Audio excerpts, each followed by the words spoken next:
ಓಂ ಶಾಂತಿ. ಸತ್ಯಂ ಶಿವಂ ಸುಂದರಂ. ವಾಣಿ ಡೇಟು 16/10/2025. ಪ್ರಾತಃ ಮುರಳಿ. ಓಂ ಶಾಂತಿ. ಬಾಬ್ದಾದ ಮಧುಬನ. ಮಧುರ ಮಕ್ಕಳೇ, ಏಕಾಂತದಲ್ಲಿ ಕುಳಿತು ಈಗ ಇಂತಹ ಅಭ್ಯಾಸ ಮಾಡಿ. ನಾನು ಶರೀರದಿಂದ ಭಿನ್ನ ಆತ್ಮನಾಗಿದ್ದೇನೆ ಎಂಬುದು ಅನುಭವವಾಗಲಿ. ಇದಕ್ಕೆ ಜೀವಿಸಿದ್ದಂತೆಯೇ ಸಾಯುವುದು ಎಂದು ಹೇಳಲಾಗುವುದು. ಪ್ರಶ್ನೆ: ಏಕಾಂತದ ಅರ್ಥವೇನು? ಏಕಾಂತದಲ್ಲಿ ಕುಳಿತು ನೀವು ಯಾವ ಅನುಭವ ಮಾಡಬೇಕಾಗಿದೆ?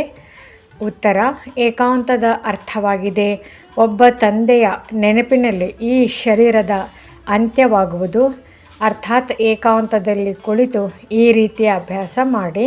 ನಾನಾತ್ಮನು ಈ ಶರೀರ ಅಂದರೆ ಚರ್ಮವನ್ನು ಬಿಟ್ಟು ತಂದೆಯ ಬಳಿ ಹೋಗುತ್ತೇನೆ. ಮತ್ಯಾರ ನೆನಪು ಇರಬಾರದು. ಕುಳಿತಿದ್ದಂತೆಯೇ ಅಶರೀರಿಯಾಗಿ ಬಿಡಿ. ಹೇಗೆ ನಾವು ಈ ಶರೀರದಿಂದ ಸತ್ತು ಹೋದೆವು, ಕೇವಲ ನಾವು ಆತ್ಮರಾಗಿದ್ದೇವೆ, ಶಿವ ತಂದೆಯ ಮಕ್ಕಳಾಗಿದ್ದೇವೆ. ಈ ಅಭ್ಯಾಸದಿಂದ ದೇಹಭಾನವು ಕಳೆಯುತ್ತಾ ಹೋಗುವುದು. ಓಂ ಶಾಂತಿ.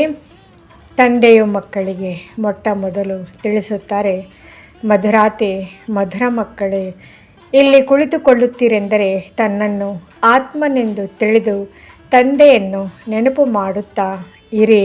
ಮತ್ಯಾವ ಕಡೆಯೂ ಬುದ್ಧಿಯು ಹೋಗಬಾರದು. ನಾವು ಆತ್ಮರಾಗಿದ್ದೇವೆ. ಈ ಶರೀರದ ಮೂಲಕ ನಾವು ಆತ್ಮರು ಪಾತ್ರವನ್ನು ಅಭಿನಯಿಸುತ್ತೇವೆ ಎಂಬುದನ್ನು ಮಕ್ಕಳು ತಿಳಿದುಕೊಂಡಿದ್ದೀರಿ. ಆತ್ಮವು ಅವಿನಾಶಿ, ಶರೀರವು ವಿನಾಶಿಯಾಗಿದೆ ಅಂದಾಗ ನೀವು ಮಕ್ಕಳು ದೇಹಿ ಅಭಿಮಾನಿಯಾಗಿ ತಂದೆಯ ನೆನಪಿನಲ್ಲಿರಬೇಕಾಗಿದೆ. ನಾವು ಆತ್ಮರಾಗಿದ್ದೇವೆ. ಭಲೆ ಈ ಕರ್ಮೇಂದ್ರಿಯಗಳಿಂದ ಕೆಲಸ ತೆಗೆದುಕೊಳ್ಳಬಹುದು ಅಥವಾ ತೆಗೆದುಕೊಳ್ಳದೇ ಇರಬಹುದು, ಆದರೆ ತನ್ನನ್ನು ಈ ಶರೀರದಿಂದ ಭಿನ್ನವೆಂದು ತಿಳಿಯಬೇಕು. ತಂದೆಯು ತಿಳಿಸುತ್ತಾರೆ, ತನ್ನನ್ನು ಆತ್ಮನೆಂದು ತಿಳಿಯಿರಿ, ದೇಹವನ್ನು ಮರೆಯುತ್ತಾ ಹೋಗಿ. ನಾವು ಆತ್ಮರು ಸ್ವತಂತ್ರರಾಗಿದ್ದೇವೆ. ನಮಗೆ ಒಬ್ಬ ತಂದೆಯ ವಿನಃ ಮತ್ಯಾರನ್ನೂ ನೆನಪು ಮಾಡುವಂತಿಲ್ಲ. ಜೀವಿಸಿದ್ದಂತೆಯೇ ಮೃತ್ಯುವಿನ ಸ್ಥಿತಿಯಲ್ಲಿರಬೇಕಾಗಿದೆ. ನಾವು ಆತ್ಮರ ಯೋಗವು ಈಗ ತಂದೆಯ ಜೊತೆ ಇರಬೇಕಾಗಿದೆ. ಬಾಕಿ ಈ ಪ್ರಪಂಚದಿಂದ ಮನೆಯಿಂದ ಸತ್ತು ಹೋದೆವು. ನಾನು ಸತ್ತರೆ ತನ್ನ ಪಾಲಿಗೆ ಜಗತ್ತೇ ಸತ್ತಂತೆ ಎಂದು ಹೇಳುತ್ತಾರಲ್ಲವೇ. ನೀವೀಗ ಜೀವಿಸಿದ್ದಂತೆಯೇ ಸಾಯಬೇಕಾಗಿದೆ. ನಾವು ಆತ್ಮರು ಶಿವತಂದೆಯ ಮಕ್ಕಳಾಗಿದ್ದೇವೆ ಅಂದ ಮೇಲೆ ಶರೀರದ ಅಭಿಮಾನವನ್ನು ಕಳೆಯುತ್ತಾ ಇರಬೇಕು. ತನ್ನನ್ನು ಆತ್ಮನೆಂದು ತಿಳಿದು ನನ್ನನ್ನು ನೆನಪು ಮಾಡಿ ಶರೀರದ ಅಭಿಮಾನವನ್ನು ಬಿಡಿ. ಇದು ಹಳೆಯ ಶರೀರವಲ್ಲವೇ, ಹಳೆಯ ವಸ್ತುವನ್ನು ಬಿಟ್ಟು ಬಿಡುತ್ತಾರಲ್ಲವೇ. ಈಗ ತಮ್ಮನ್ನು ಅಶರೀರಿ ಎಂದು ತಿಳಿಯಿರಿ. ನೀವೀಗ ತಂದೆಯನ್ನು ನೆನಪು ಮಾಡುತ್ತಾ ತಂದೆಯ ಬಳಿ ಹೋಗಬೇಕಾಗಿದೆ. ಹೀಗೆ ಅಭ್ಯಾಸ ಮಾಡುತ್ತಾ ನಿಮಗೆ ಹವ್ಯಾಸವಾಗಿ ಬಿಡುವುದು. ಈಗಂತೂ ನೀವು ಮನೆಗೆ ಹೋಗಬೇಕಾಗಿದೆ. ಅಂದ ಮೇಲೆ ಈ ಹಳೆಯ ಪ್ರಪಂಚವನ್ನು ಮತ್ತೇಕೆ ನೆನಪು ಮಾಡುವಿರಿ? ಏಕಾಂತದಲ್ಲಿ ಕುಳಿತು ಹೇಗೆ ತಮ್ಮ ಜೊತೆ ಅಭ್ಯಾಸದ ಪರಿಶ್ರಮ ಪಡಬೇಕಾಗಿದೆ. ಭಕ್ತಿ ಮಾರ್ಗದಲ್ಲಿಯೂ ಸಹ ಕೋಣೆಯಲ್ಲಿ ಕುಳಿತು ಮಾಲೆಯನ್ನು ಜಪಿಸುತ್ತಾರೆ, ಪೂಜೆ ಮಾಡುತ್ತಾರೆ. ನೀವು ಸಹ ಏಕಾಂತದಲ್ಲಿ ಕುಳಿತು ಈ ಪ್ರಯತ್ನ ಪಡಿ. ಆಗ ಹವ್ಯಾಸವಾಗಿ ಬಿಡುವುದು. ನೀವು ಬಾಯಿಂದ ಏನನ್ನೂ ಮಾತನಾಡಬೇಕಾಗಿಲ್ಲ. ಇದು ಬುದ್ಧಿಯ ಮಾತಾಗಿದೆ. ಶಿವತಂದೆಯು ಕಲಿಸುವವರಾಗಿದ್ದಾರೆ. ಅವರು ಪುರುಷಾರ್ಥ ಮಾಡಬೇಕಾಗಿಲ್ಲ. ಈ ಬ್ರಹ್ಮ ತಂದೆಯು ಪುರುಷಾರ್ಥ ಮಾಡುತ್ತಾರೆ. ಅವರು ಮತ್ತೆ ನೀವು ಮಕ್ಕಳಿಗೂ ತಿಳಿಸಿಕೊಡುತ್ತಾರೆ. ಎಷ್ಟು ಸಾಧ್ಯವೋ ಅಷ್ಟು ಕುಳಿತು ಈ ರೀತಿ ವಿಚಾರ ಮಾಡಿ. ನಾವೀಗ ನಮ್ಮ ಮನೆಗೆ ಹೋಗಬೇಕಾಗಿದೆ. ಈ ಶರೀರವನ್ನು ಇಲ್ಲಿಯೇ ಬಿಡಬೇಕಾಗಿದೆ. ತಂದೆಯನ್ನು ನೆನಪು ಮಾಡುವುದರಿಂದಲೇ ವಿಕರ್ಮಗಳು ವಿನಾಶವಾಗುತ್ತದೆ ಮತ್ತು ಆಯುಸ್ಸು ವೃದ್ಧಿಯಾಗುತ್ತದೆ. ಆಂತರ್ಯದಲ್ಲಿ ಇದೇ ಚಿಂತನೆ ನಡೆಯುತ್ತಿರಬೇಕು. ಹೊರಗೆ ಏನನ್ನೂ ಮಾತನಾಡಬೇಕಾಗಿಲ್ಲ. ಭಕ್ತಿ ಮಾರ್ಗದಲ್ಲಿಯೂ ಸಹ ಬ್ರಹ್ಮ ತತ್ವವನ್ನು ಅಥವಾ ಕೆಲವರು ಶಿವನನ್ನು ನೆನಪು ಮಾಡುತ್ತಾರೆ. ಆದರೆ ಆ ನೆನಪು ಯಥಾರ್ಥವಲ್ಲ. ತಂದೆಯ ಪರಿಚಯವೇ ಇಲ್ಲವೆಂದ ಮೇಲೆ ಹೇಗೆ ನೆನಪು ಮಾಡುವುದು? ಈಗಾದರೆ ನಿಮಗೆ ತಂದೆಯ ಪರಿಚಯವೂ ಸಿಕ್ಕಿದೆ. ಬೆಳಿಗ್ಗೆ ಎದ್ದು ಏಕಾಂತದಲ್ಲಿ ಹೀಗೆ ತಮ್ಮೊಂದಿಗೆ ತಾವು ಮಾತನಾಡಿಕೊಳ್ಳಿ. ವಿಚಾರ ಸಾಗರ ಮಂಥನ ಮಾಡಿ ತಂದೆಯನ್ನು ನೆನಪು ಮಾಡಿ. ಬಾಬಾ, ನಾವೀಗ ತಮ್ಮ ಸತ್ಯ ಮಡಿಲಿಗೆ ಬಂದೆವು.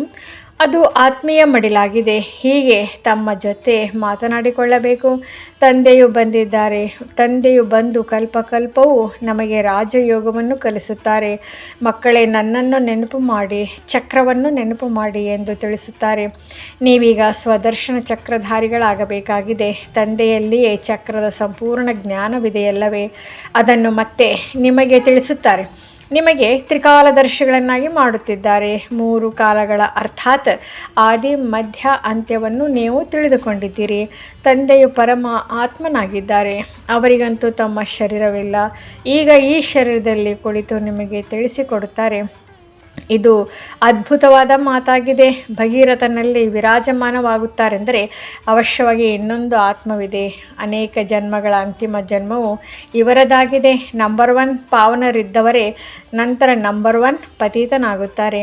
ಅವರು ತಮಗೆ ಭಗವಂತನೆಂದಾಗಲಿ ವಿಷ್ಣುವೆಂದಾಗಲಿ ಹೇಳಿಕೊಳ್ಳುವುದಿಲ್ಲ. ಇಲ್ಲಿ ಒಂದು ಆತ್ಮವೂ ಸಹ ಪಾವನವಿಲ್ಲ. ಎಲ್ಲರೂ ಪತೀತವಾಗಿದ್ದಾರೆ. ತಂದೆಯು ಮಕ್ಕಳಿಗೆ ತಿಳಿಸುತ್ತಾರೆ, ಮಕ್ಕಳೇ, ಹೀಗೀಗೆ ವಿಚಾರ ಸಾಗರ ಮಂಥನ ಮಾಡಿ. ಇದರಿಂದ ನಿಮಗೆ ಖುಷಿ ಇರುವುದು ಮತ್ತು ಇದರಲ್ಲಿ ಏಕಾಂತದ ಬೇಕಾಗಿದೆ. ಒಬ್ಬ ತಂದೆಯ ನೆನಪಿನಲ್ಲಿ ಶರೀರದ ಅಂತ್ಯವಾಗುತ್ತದೆ. ಅದಕ್ಕೆ ಏಕಾಂತವೆಂದು ಹೇಳಲಾಗುತ್ತದೆ. ಈ ಚರ್ಮ ಅಂದರೆ ಶರೀರವು ಸಹ ಬಿಟ್ಟು ಹೋಗುವುದು. ಸನ್ಯಾಸಿಗಳು ಬ್ರಹ್ಮತತ್ವದ ನೆನಪಿನಲ್ಲಿ ಇರುತ್ತಾರೆ. ಆ ನೆನಪಿನಲ್ಲಿ ಇರುತ್ತಾ ಶರೀರದ ಭಾನವು ಕಳೆಯುತ್ತದೆ. ನಾವೀಗ ಬ್ರಹ್ಮತತ್ವದಲ್ಲಿ ಲೀನವಾಗಬೇಕೆಂದು ಹಾಗೆಯೇ ಕುಳಿತು ಬಿಡುತ್ತಾರೆ. ತಪಸ್ಸಿನಲ್ಲಿ ಕುಳಿತಿದ್ದಂತೆಯೇ ಶರೀರವನ್ನು ಬಿಟ್ಟು ಬಿಡುತ್ತಾರೆ. ಭಕ್ತಿಯಲ್ಲಂತೂ ಮನುಷ್ಯರು ಬಹಳ ಕಷ್ಟವನ್ನು ಅನುಭವಿಸುತ್ತಾರೆ. ಇಲ್ಲಿ ಯಾವುದೇ ಕಷ್ಟದ ಮಾತಿಲ್ಲ. ನೆನಪಿನಲ್ಲಿರಬೇಕಾಗಿದೆ. ಅಂತಿಮದಲ್ಲಿ ಯಾವ ನೆನಪೂ ಇರಬಾರದು. ಗೃಹಸ್ಥ ವ್ಯವಹಾರದಲ್ಲಂತೂ ಇರಲೇಬೇಕಾಗಿದೆ. ಆದರೆ ಅದರಿಂದ ಸಮಯ ತೆಗೆಯಬೇಕಾಗಿದೆ. ವಿದ್ಯಾರ್ಥಿಗಳಿಗೆ ವಿದ್ಯೆಯ ಉಮಂಗವಿರುತ್ತದೆ ಅಲ್ಲವೇ? ಇದು ವಿದ್ಯೆಯಾಗಿದೆ. ತನ್ನನ್ನು ಆತ್ಮನೆಂದು ತಿಳಿದು ಕಾರಣ ತಂದೆಗೆ ಶಿಕ್ಷಕ, ಗುರು ಎಲ್ಲರನ್ನು ಮರೆತು ಹೋಗುತ್ತಾರೆ. ಏಕಾಂತದಲ್ಲಿ ಕುಳಿತು ಹೀಗೆ ವಿಚಾರ ಮಾಡಿ. ಗೃಹಸ್ಥಿಗಳ ಮನೆಯಲ್ಲಂತೂ ವಾಯುಮಂಡಲವು ಅಷ್ಟು ಚೆನ್ನಾಗಿರುವುದಿಲ್ಲ. ಒಂದು ವೇಳೆ ಪ್ರಬಂಧವಿದ್ದರೆ ಇದಕ್ಕಾಗಿ ಒಂದು ಕೋಣೆಯನ್ನಿಟ್ಟು ಅಲ್ಲಿ ಹೋಗಿ ಏಕಾಂತದಲ್ಲಿ ಕುಳಿತು ಬಿಡಿ. ಮಾತೆಯರಿಗಂತೂ ದಿನದಲ್ಲಿಯೂ ಸಮಯ ಸಿಗುತ್ತದೆ. ಮಕ್ಕಳು ಶಾಲೆಗೆ ಹೊರಟು ಹೋಗುತ್ತಾರೆ. ಸಮಯ ಸಿಕ್ಕಿದಾಗಲೆಲ್ಲ ಇದೇ ಪ್ರಯತ್ನ ಪಡುತ್ತಾ ಇರಿ. ನಿಮಗಾದರೆ ಒಂದು ಮನೆ ಇದೆ. ಆದರೆ ತಂದೆಗೆ ನೋಡಿ ಎಷ್ಟೊಂದು ಅಂಗಡಿ ಅಂದರೆ ಸೇವಾ ಕೇಂದ್ರಗಳಿವೆ. ಇನ್ನು ವೃದ್ಧಿಯಾಗುತ್ತಾ ಹೋಗುವುದು. ಮನುಷ್ಯರಿಗೆ ಉದ್ಯೋಗ ವ್ಯವಹಾರಗಳ ಚಿಂತೆ ಇರುತ್ತದೆ. ಆದ್ದರಿಂದ ನಿದ್ರೆಯು ದೂರವಾಗುತ್ತದೆ. ಇದು ಸಹ ವ್ಯಾಪಾರವಲ್ಲವೇ? ಇದು ಎಷ್ಟು ದೊಡ್ಡ ಅಂಗಡಿಯಾಗಿದೆ. ತಂದೆಯು ಎಷ್ಟೊಂದು ಪರಿಶ್ರಮ ಪಡುತ್ತಾರೆ. ಹಳೆಯ ಶರೀರವನ್ನು ತೆಗೆದುಕೊಂಡು ಅದನ್ನು ರಿಪೇರಿ ಮಾಡಿ ಹೊಸದನ್ನು ಕೊಡುತ್ತಾರೆ. ಎಲ್ಲರಿಗೂ ಮಾರ್ಗವನ್ನು ತಿಳಿಸುತ್ತಾರೆ. ಈ ವ್ಯಾಪಾರವು ಬಹಳ ದೊಡ್ಡದಾಗಿದೆ. ಈ ಕರ್ತವ್ಯವನ್ನು ತಂದೆ ಮಾಡಬೇಕಾಗಿದೆ. ವ್ಯಾಪಾರಿಗಳಿಗೆ ವ್ಯಾಪಾರದ ಚಿಂತೆ ಇರುತ್ತದೆ. ತಂದೆಯು ಹೀಗೆ ಅಭ್ಯಾಸ ಮಾಡುತ್ತಾರೆ. ನಂತರ ನೀವು ಸಹ ಈ ರೀತಿ ಮಾಡಿ ಎಂದು ತಿಳಿಸುತ್ತಾರೆ. ಎಷ್ಟು ನೀವು ತಂದೆಯ ನೆನಪಿನಲ್ಲಿರುತ್ತೀರೋ ಸ್ವತಃ ನಿದ್ರೆಯು ದೂರವಾಗುವುದು. ಸಂಪಾದನೆಯಲ್ಲಿ ಆತ್ಮಕ್ಕೆ ಬಹಳ ಆನಂದ ಉಂಟಾಗುವುದು. ಸಂಪಾದನೆಗಾಗಿ ಮನುಷ್ಯರು ರಾತ್ರಿಯಲ್ಲಿಯೂ ಸಹ ಜಾಗೃತರಾಗಿರುತ್ತಾರೆ. ಸೀಸನ್ನಿನಲ್ಲಿ ಇಡೀ ರಾತ್ರಿ ಅಂಗಡಿಗಳು ತೆರೆದಿರುತ್ತವೆ. ನಿಮ್ಮ ಸಂಪಾದನೆಯೂ ಸಹ ರಾತ್ರಿ ಮತ್ತು ಮುಂಜಾನೆಯ ಸಮಯದಲ್ಲಿ ಬಹಳ ಚೆನ್ನಾಗಿ ಆಗುವುದು. ಸ್ವದರ್ಶನ ಚಕ್ರಧಾರಿಗಳಾಗುತ್ತೀರಿ. ತ್ರಿಕಾಲದರ್ಶಿಗಳಾಗುತ್ತೀರಿ. 21 ಜನ್ಮಗಳಿಗಾಗಿ ಹಣ ಸಂಪಾದಿಸುತ್ತೀರಿ. ಮನುಷ್ಯರು ಸಾಹುಕಾರರಾಗಲು ಎಷ್ಟೊಂದು ಪುರುಷಾರ್ಥ ಮಾಡುತ್ತಾರೆ. ನೀವು ಸಹ ತಂದೆಯನ್ನು ನೆನಪು ಮಾಡಿದರೆ ವಿಕರ್ಮಗಳು ವಿನಾಶವಾಗುತ್ತದೆ, ಬಲ ಸಿಗುತ್ತದೆ. ನೆನಪಿನ ಯಾತ್ರೆಯಲ್ಲಿರದಿದ್ದರೆ ಬಹಳ ನಷ್ಟವಾಗುವುದು. ಏಕೆಂದರೆ ತಲೆಯ ಮೇಲೆ ಬಹಳಷ್ಟು ಪಾಪಗಳ ಹೊರೆ ಇದೆ. ಈಗ ಒಬ್ಬ ತಂದೆಯನ್ನು ನೆನಪು ಮಾಡಿ ಜಮಾ ಮಾಡಿಕೊಳ್ಳಬೇಕು ಮತ್ತು ತ್ರಿಕಾಲದರ್ಶಿಗಳಾಗಬೇಕಾಗಿದೆ. ಅರ್ಧ ಕಲ್ಪಕ್ಕಾಗಿ ಈ ಅವಿನಾಶಿ ಧನವನ್ನು ಸಂಪಾದನೆ ಮಾಡಿಕೊಳ್ಳಬೇಕಾಗಿದೆ. ಇದು ಬಹಳ ಅಮೂಲ್ಯವಾಗಿದೆ. ವಿಚಾರ ಸಾಗರ ಮಂಥನ ಮಾಡಿ ರತ್ನಗಳನ್ನು ತೆಗೆಯಬೇಕಾಗಿದೆ. ಹೇಗೆ ಬ್ರಹ್ಮ ತಂದೆಯು ಸ್ವಯಂ ಮಾಡುವರೋ ಆ ಯುಕ್ತಿಯನ್ನು ಮಕ್ಕಳಿಗೂ ತಿಳಿಸಿಕೊಡುತ್ತಾರೆ. ಬಾಬಾ, ಮಾಯೆಯ ಬಿರುಗಾಳಿಗಳು ಬಹಳ ಬರುತ್ತವೆ ಎಂದು ಮಕ್ಕಳು ಹೇಳುತ್ತಾರೆ. ತಂದೆಯು ತಿಳಿಸುತ್ತಾರೆ, ಮಕ್ಕಳೇ, ಸಾಧ್ಯವಾದಷ್ಟು ತಮ್ಮ ಸಂಪಾದನೆಯನ್ನು ಮಾಡಿಕೊಳ್ಳಬೇಕು. ಇದೇ ಕೆಲಸಕ್ಕೆ ಬರುವುದು. ಏಕಾಂತದಲ್ಲಿ ಕುಳಿತು ತಂದೆಯನ್ನು ನೆನಪು ಮಾಡಬೇಕಾಗಿದೆ. ಬಿಡುವು ಸಿಕ್ಕಿದರೆ ಮಂದಿರಗಳಲ್ಲಿ ಹೋಗಿ ಬಹಳಷ್ಟು ಸರ್ವಿಸ್ ಮಾಡಬಹುದು. ಬ್ಯಾಡ್ಜು ಅವಶ್ಯವಾಗಿ ಹಾಕಿಕೊಳ್ಳಿ. ಅದರಿಂದ ಇವರು ಆತ್ಮಿಕ ಸೈನಿಕರು ಎಂದು ಎಲ್ಲರೂ ತಿಳಿದುಕೊಳ್ಳುತ್ತಾರೆ. ನಾವು ಸ್ವರ್ಗದ ಸ್ಥಾಪನೆ ಮಾಡುತ್ತಿದ್ದೇವೆಂದು ನೀವು ಬರೆಯುತ್ತೀರಿ. ಆದಿ ಸನಾತನ ದೇವತಾ ಧರ್ಮವಿತ್ತು, ಈಗ ಇಲ್ಲ, ಅದನ್ನು ಪುನಃ ಸ್ಥಾಪನೆ ಮಾಡುತ್ತೇವೆ. ಈ ಲಕ್ಷ್ಮೀನಾರಾಯಣರು ನಮ್ಮ ಗುರಿ ಧ್ಯೇಯವಾಗಿರುವವರಲ್ಲವೇ? ಈ ಟ್ರಾನ್ಸ್ಲೇಟ್ನ ಚಿತ್ರವನ್ನು ಬ್ಯಾಟ್ರಿ ಸಹಿತವಾಗಿ ಪರಿಕ್ರಮಣ ಮಾಡಿ ಎಲ್ಲರಿಗೆ ಹೇಳಿರಿ, ಈ ರಾಜ್ಯವನ್ನು ನಾವು ಸ್ಥಾಪನೆ ಮಾಡುತ್ತಿದ್ದೇವೆ. ಈ ಚಿತ್ರವು ಎಲ್ಲದಕ್ಕಿಂತ ಬಹಳ ಸುಂದರವಾಗಿದೆ. ಈ ಚಿತ್ರವು ಬಹಳ ಪ್ರಸಿದ್ಧವಾಗುವುದು. ಲಕ್ಷ್ಮೀನಾರಾಯಣರು ಕೇವಲ ಒಬ್ಬರೇ ಇರಲಿಲ್ಲ, ಅವರ ರಾಜಧಾನಿಯೂ ಇತ್ತಲ್ಲವೇ? ಈ ಸ್ವರಾಜ್ಯವನ್ನು ಸ್ಥಾಪನೆ ಮಾಡುತ್ತಿದ್ದೇವೆ. ಈಗ ತಂದೆಯು ತಿಳಿಸುತ್ತಾರೆ, ಮನ್ಮನಾಭವದ ತಂದೆಯನ್ನು ನೆನಪು ಮಾಡಿದರೆ ವಿಕರ್ಮಗಳು ವಿನಾಶವಾಗುತ್ತವೆ. ನಾವು ಗೀತಾ ಸಪ್ತಾಹವನ್ನು ಆಚರಿಸುತ್ತೇವೆ ಎಂದು ಹೇಳುತ್ತಾರೆ. ಇವೆಲ್ಲ ಉಪಾಯಗಳು ಕಲ್ಪದ ಹಿಂದಿನ ತರಹ ನಡೆಯುತ್ತಿವೆ. ಪರಿಕ್ರಮಣ ಮಾಡುವಾಗ ಈ ಚಿತ್ರವನ್ನಿಟ್ಟುಕೊಳ್ಳಬೇಕಾಗಿದೆ. ಇದನ್ನು ನೋಡಿ ಎಲ್ಲರೂ ಖುಷಿಪಡುತ್ತಾರೆ. ನೀವು ತಿಳಿಸಿ, ತಂದೆ ಮತ್ತು ಆಸ್ತಿಯನ್ನು ನೆನಪು ಮಾಡಿ. ಮನ್ಮನಾಭವ, ಇದು ಗೀತೆಯ ಅಕ್ಷರವಲ್ಲವೇ? ಭಗವಂತನು ಶಿವ ತಂದೆಯಾಗಿದ್ದಾರೆ. ಅವರು ತಿಳಿಸುತ್ತಾರೆ, ಮಕ್ಕಳೇ, ನನ್ನನ್ನು ನೆನಪು ಮಾಡುವುದರಿಂದ ವಿಕರ್ಮಗಳು ವಿನಾಶವಾಗುವುದು. 84 ಜನ್ಮಗಳ ಚಕ್ರವನ್ನು ನೆನಪು ಮಾಡಿದರೆ ಈ ರೀತಿ ನೀವು ಶ್ರೇಷ್ಠರಾಗುವಿರಿ. ನೀವು ಯಾರಿಗಾದರೂ ಈ ಪುಸ್ತಕಗಳನ್ನು ಉಡುಗೊರೆಯಾಗಿ ಕೊಡಿ. ಶಿವತಂದೆಯ ಭಂಡಾರವಂತೂ ಸದಾ ಸಂಪನ್ನವಾಗಿರುತ್ತದೆ. ಮುಂದೆ ಹೋದಂತೆ ಇನ್ನೂ ಬಹಳಷ್ಟು ಸೇವೆಯಾಗುವುದು. ಗುರಿ ಧ್ಯೇಯವು ಎಷ್ಟು ಸ್ಪಷ್ಟವಾಗಿದೆ. ಒಂದು ರಾಜ್ಯ, ಒಂದು ಧರ್ಮವಿತ್ತು. ಬಹಳ ಸಾಹುಕಾರರಾಗಿದ್ದಿರಿ. ಒಂದು ರಾಜ್ಯ, ಒಂದು ಧರ್ಮ ಬೇಕೆಂದು ಮನುಷ್ಯರು ಬಯಸುತ್ತಾರೆ. ಮನುಷ್ಯರು ಏನನ್ನು ಬಯಸುತ್ತಾರೆಯೋ ಈಗ ಅದರ ಚಿಹ್ನೆಗಳು ಕಾಣುತ್ತವೆ. ಅದರಿಂದ ಇವರು ಸತ್ಯವನ್ನು ಹೇಳುತ್ತಾರೆ ಎಂಬುದನ್ನು ತಿಳಿದುಕೊಳ್ಳುವರು. 100% ಪವಿತ್ರ ಸುಖ ಶಾಂತಿಯ ರಾಜ್ಯವನ್ನು ಪುನಃ ಸ್ಥಾಪನೆ ಮಾಡುತ್ತಿದ್ದೀರಿ. ಮತ್ತು ನಿಮಗೆ ಖುಷಿಯೂ ಇರುವುದು. ನೆನಪಿನಲ್ಲಿದ್ದಾಗಲೇ ಬಾಣವು ನಾಟುವುದು. ಶಾಂತಿಯಲ್ಲಿದ್ದು ಕೆಲವು ಶಬ್ದಗಳನ್ನು ಹೇಳಿದರೂ ಸಾಕು, ಹೆಚ್ಚು ಹೇಳಬೇಕಾಗಿಲ್ಲ. ಗೀತೆ, ಕವಿತೆ ಇತ್ಯಾದಿಗಳೇನೂ ತಂದೆಗೆ ಇಷ್ಟವಾಗುವುದಿಲ್ಲ. ಹೊರಗಿನ ಮನುಷ್ಯರೊಂದಿಗೆ ಈರ್ಷ್ಯೆ ಮಾಡಬಾರದು.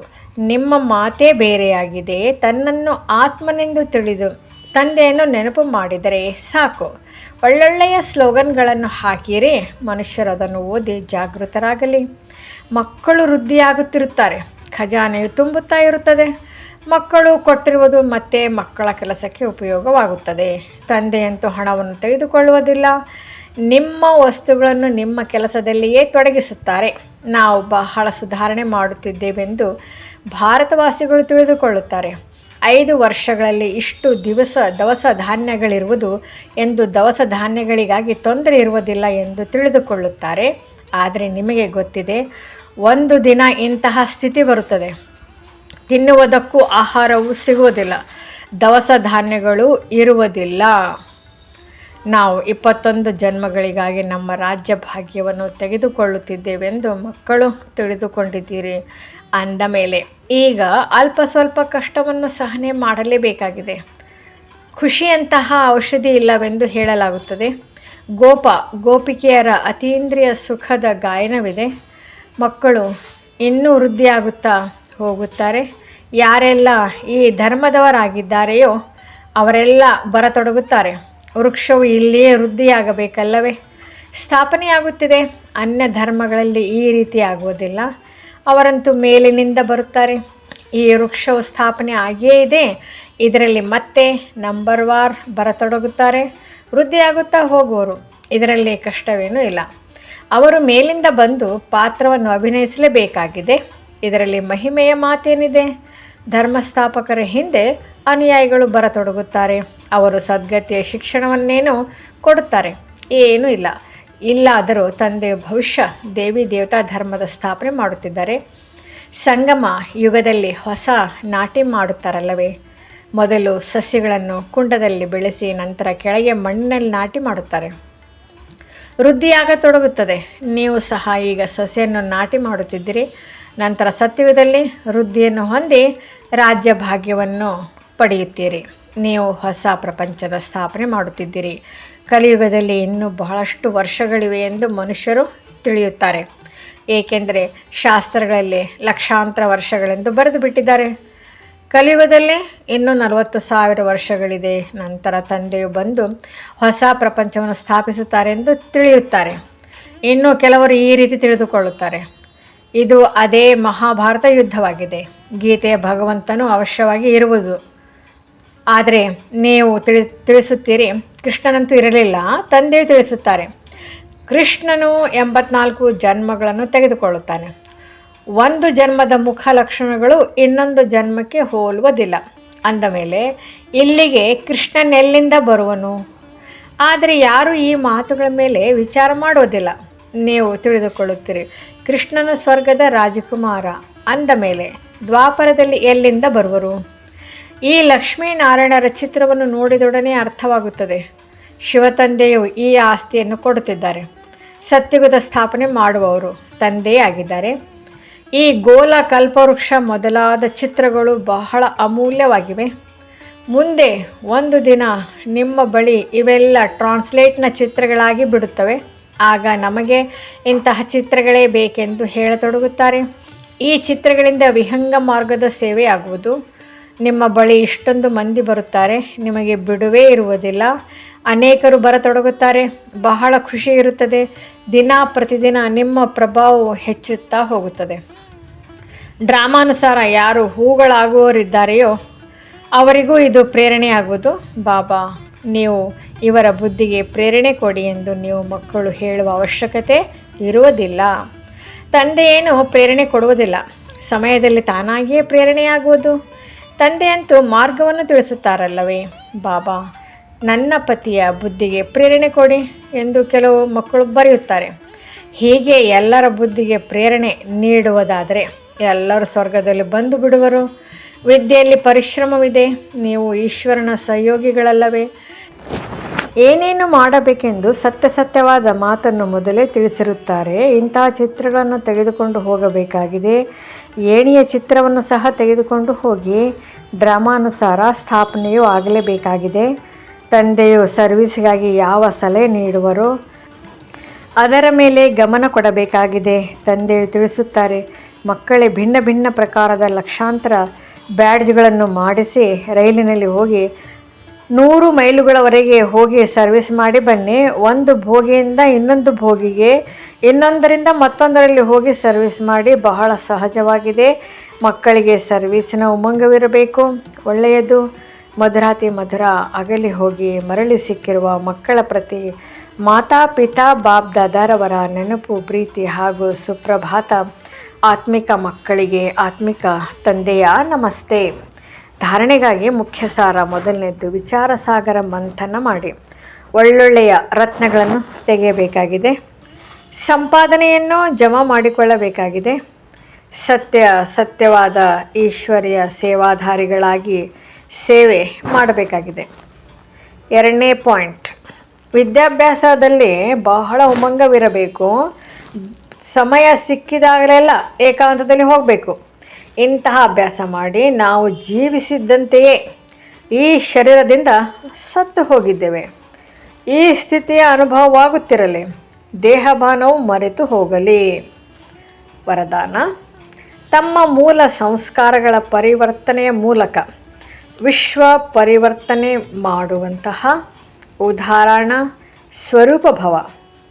ಪ್ರತಿಯೊಬ್ಬರಲ್ಲಿಯೂ ಏನು ತಮ್ಮ ಮೂಲ ಸಂಸ್ಕಾರವಿದೆ, ಯಾವುದನ್ನು ಸ್ವಭಾವವೆಂದು ಹೇಳುವಿರಿ, ಯಾವುದು ಸಮಯ ಪ್ರತಿ ಸಮಯ ಮುಂದುವರಿಯಲು ತಡೆಯೊಡ್ಡುತ್ತದೆ, ಆ ಮೂಲ ಸಂಸ್ಕಾರದ ಪರಿವರ್ತನೆ ಮಾಡುವಂತಹ ಉದಾಹರಣ ಸ್ವರೂಪರಾಗಿ ಆಗ ಸಂಪೂರ್ಣ ವಿಶ್ವದ ಪರಿವರ್ತನೆ ಆಗುವುದು. ಈಗ ಇಂತಹ ಪರಿವರ್ತನೆ ಮಾಡಿ ಯಾವುದನ್ನು ಯಾರು ಈ ರೀತಿ ವರ್ಣನೆ ಮಾಡದಿರಲಿ. ಇವರ ಈ ಸಂಸ್ಕಾರ ಮೊದಲಿನಿಂದಲೇ ಇದೆ. ಯಾವಾಗ ಪರ್ಸೆಂಟೇಜ್ನಲ್ಲಿ ಅಂಶ ಮಾತ್ರವಾದರೂ ಸಹ ಹಳೆಯ ಯಾವುದೇ ಸಂಸ್ಕಾರ ಕಂಡು ಬರಬಾರದು, ವರ್ಣನೆ ಆಗಬಾರದು.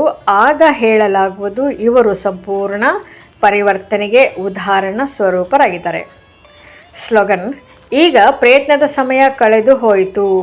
ಆದ್ದರಿಂದ ಹೃದಯದಿಂದ ಪ್ರತಿಜ್ಞೆ ಮಾಡಿ ಜೀವನದ ಪರಿವರ್ತನೆ ಮಾಡಿ. ಅವ್ಯಕ್ತ ಸೂಚನೆ: ಸ್ವಯಂನ ಮತ್ತು ಸರ್ವರ ಪ್ರತಿ ಮನಸ ಮೂಲಕ ಯೋಗದ ಶಕ್ತಿಗಳ ಪ್ರಯೋಗ ಮಾಡಿ. ಹೇಗೆ ವಿಜ್ಞಾನ ಪ್ರಯೋಗದಲ್ಲಿ ಬರುತ್ತದೆ ಎಂದಾಗ ವಿಜ್ಞಾನವು ಒಳ್ಳೆಯ ಕೆಲಸ ಮಾಡುತ್ತದೆ ಎಂದು ತಿಳಿಯುತ್ತಾರೆ. ಹಾಗೆಯೇ ಶಾಂತಿಯ ಶಕ್ತಿಯ ಪ್ರಯೋಗ ಮಾಡಿರಿ. ಇದಕ್ಕಾಗಿ ಏಕಾಗ್ರತೆ ಅಭ್ಯಾಸವನ್ನು ಹೆಚ್ಚಿಸಿರಿ. ಏಕಾಗ್ರತೆಯ ಮೂಲ ಆಧಾರವಾಗಿದೆ ಮನಸ್ಸಿನ ನಿಯಂತ್ರಣ ಶಕ್ತಿ, ಯಾವುದರಿಂದ ಮನೋಬಲವು ಹೆಚ್ಚುತ್ತದೆ. ಇದಕ್ಕೋಸ್ಕರ ಏಕಾಂತವಾಸಿಗಳಾಗಬೇಕು. ಓಂ ಶಾಂತಿ.